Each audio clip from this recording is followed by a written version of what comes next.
Certain WWE matches are on the brink of becoming classics, but at the last moment WWE pulled the rug from under the fanbase and opted for a DQ finish.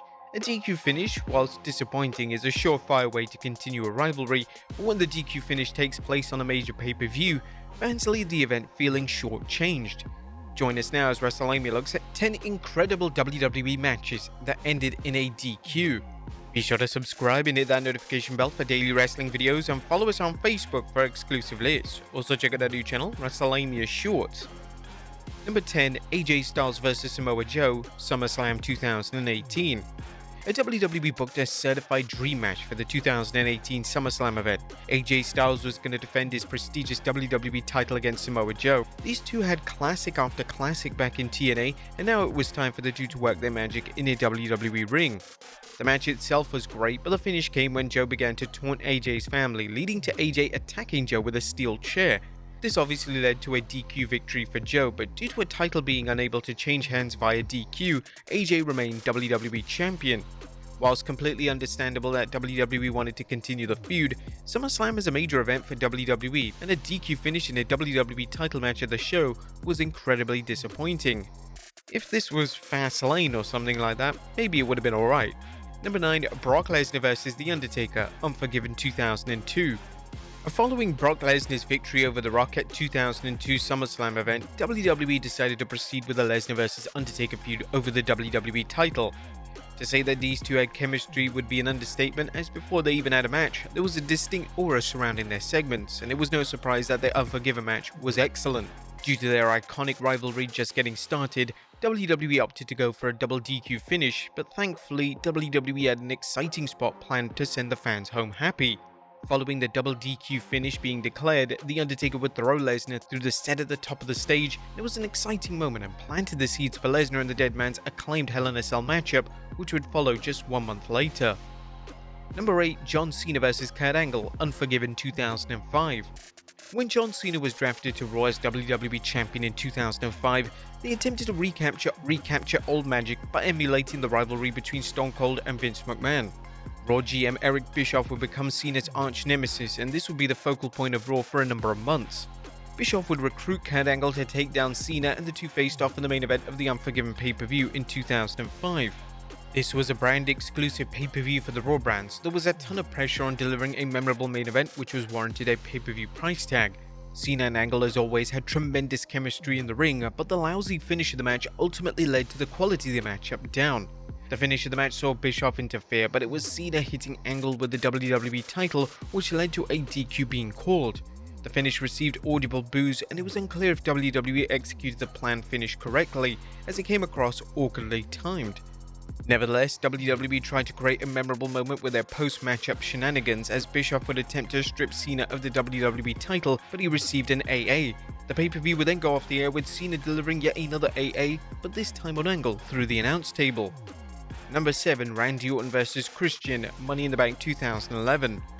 Finally, in 2011, WWE pulled the trigger on a Christian main event push. Christian, shortly after losing the world title to Randy Orton, would embark on a heel turn, and this heel turn highlighted what every wrestling fan already knew. Christian was a top-tier pro wrestler. The feud between Orton and Christian was incredible, as Christian's heel work was mesmerizing and their in-ring chemistry was improving with every single match. When the two collided at the Money in the Bank event, there was an added stipulation that if Orton was disqualified, he would therefore lose his WWE title. Naturally, Christian used this unique stipulation to his advantage, as he angered the quick-tempered Orton so much during the match that Orton was forced to break the rules. Orton snapped towards the end of the match and delivered a devastating low blow. This meant that Orton was disqualified, and as a result, he lost the world title. This finish was a bold choice, but it worked, as the Chicago crowd in attendance loved what WWE delivered. Number 6. Eddie Guerrero vs JBL, Judgment Day 2004. Judgment Day 2004 was a huge test for JBL. He was instantly thrown into the main event scene with his new villainous character, and thankfully for him, he had the perfect opponent. At this point in time, Eddie Guerrero's babyface act was the most over thing in the entire company, and Guerrero was making every moment count. The match between JBL and Guerrero was a great showcase from both men, and it proved that JBL had serious potential as a top main eventer. This was the infamous match in which Guerrero delivered one of the most brutal blade jobs of all time, and it was a true bloodbath to close out the 2004 edition of the pay-per-view. Due to WWE wanting the feud to continue, they opted to book a DQ finish. The finish came when Guerrero struck JBL with the WWE title, and even though there were a ton of fans disappointed with the finish, WWE booked themselves into a corner with the matchup. They weren't quite ready for Guerrero to drop the title, and JBL's new character needed more time to evolve and resonate with the WWE audience. Number 5. Roman Reigns vs Seth Rollins, Royal Rumble 2002. A heel versus heel matches are hard to execute. By definition alone, they go against the established hero versus villain or babyface versus heel attraction of pro wrestling, yet WWE have tried to deliver heel versus heel matches before, and it's rare that they work as well as they did on this occasion in 2022. For the 2022 Royal Rumble event, WWE booked Roman Reigns to defend his Universal title against Seth Rollins. This was a heel versus heel matchup, but due to the decorated history between the two, it just seemed to work. The fans favoured Rollins in the match, and in a special moment that nobody saw coming, Rollins taunted Reigns by using the Shield's entrance theme as well as his classic Shield ring attire for the match. Reigns and Rollins have had outstanding chemistry both as teammates and opponents, and this match was no exception. The match was on the brink of being declared a classic, but that was before Reigns decided to get himself DQ'd. The finish saw Reigns apply the guillotine choke on Rollins, and when Rollins grabbed the rope, Reigns refused to release him. Following the match, Reigns brutally attacked Rollins with a chair, and it looked like the feud was going to continue, but WWE had other plans, and the feud still remains open-ended. Number 4. Ronda Rousey vs Charlotte Flair, Survivor Series 2018. When Becky Lynch was pulled from the Survivor Series event in 2018, her planned match with Ronda Rousey was scrapped, and instead Charlotte Flair took her place. The initial reaction to this replacement was less than positive, but the match worked rather well, especially due to the crowd turning on Rousey and favouring Flair, which in turn made for a fascinating dynamic. Rousey would end up winning the match via DQ after Flair attacked her with a kendo stick. This was booked in this manner to protect both women and plant the seeds for Flair's involvement in WrestleMania 35's main event. The DQ finish avoided criticism thanks to the way it was executed. Rousey was being heckled and booed throughout the match, so when Flair incorporated a trusty kendo stick into the match, it was met with applause. Number 3. Stone Cold Steve Austin vs Kurt Angle, SummerSlam 2001. In the summer of 2001, WWE's hottest feud was between the now heel Stone Cold Steve Austin and the now babyface Kurt Angle. This rivalry had so many twists and turns, and the two truly brought their A-game to the 2001 SummerSlam event. From opening bell, the hatred between the two was on full display, with this being one of the most intense yet celebrated matches in SummerSlam history. Angle's work as a babyface was vastly underrated, as it was incredibly easy to invest in him as a heroic underdog, and as for Austin, he was able to get under the skin of the fans like nobody else. The DQ finish did ultimately hinder the legacy of the match, as Austin would be DQ'd as his habit of attacking WWE referees resurfaced. Despite the criticism directed towards the DQ finish, Angle himself is proud of the matchup, and according to Angle on his podcast, Vince McMahon hugged both men backstage following the matchup. This is as good of a main event as it can be.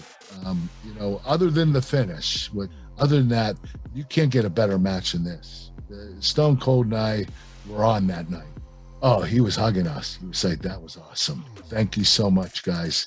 And that's when you know you did something special, is when Vince gets up and he's really excited.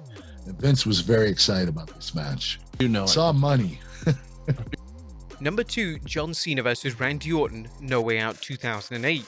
When John Cena won the 2008 Royal Rumble, he decided he wanted to wait until WrestleMania to have his world title matchup. Therefore, a match against WWE Champion Randy Orton was booked for the No Way Out pay-per-view.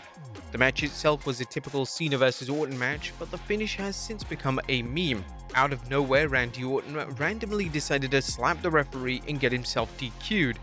The moment works well because Orton's facial expressions are hilarious, and Cena looked absolutely heartbroken. This was WWE's way of advancing the storyline all the way to WrestleMania 24, as the two legends would collide yet again, but this time Triple H would be included in a memorable triple threat matchup. And number 1, Shawn Michaels vs Mankind, In Your House Mind Games. The 1996 In Your House Mind Games event featured a main event which is arguably the finest match of Mick Foley's iconic career. Foley took on Shawn Michaels for the WWE title, and both men delivered an absolute classic. The match worked mainly because of the compelling story both elite wrestlers told. The flashy HBK had to modify his in-ring style to counteract the hardcore and deranged style of Foley. The match received critical acclaim, and it was almost awarded 5 stars by Dave Meltzer. Sadly, the DQ finish holds the match back. The finish came when Vader and Psycho Sid interfered, which was a rather lazy way for the match to come to a close. Both HBK and Foley have spoken at length about the match in the past, and this is what HBK said regarding the match, as well as a DQ finish during the appearance on the My Mom's Basement podcast. It couldn't have been more perfect for me. So again, it's two guys adapting and adjusting to one another. This job can be very easy, really, at its core. But usually you only have that with your best friends because there's always some form of other emotion getting in the way. And Mick is one of those people that never hung around, didn't know, but still when you get together, there's a chemistry there. It's really just an odd pairing, but in a fantastic way. And I think that's why it'll always be special, because there's no storyline to it. There's no follow-up to it. And I really do. I think it's one of those matches, again, even now, especially in today's year, where you go, didn't that end in a disqualification? Heaven forbid you do those now. I mean, that's what even made it special. For that moment in time, it was absolutely one of those perfect things that just sits there. And had you done more with it, that might have messed it up. People have really come to appreciate that match for what I think it really was. There you have it, folks. 10 incredible WWE matches that ended in a DQ finish. Be sure to leave your comments down below, and I'll see you next time with some more wrestling content.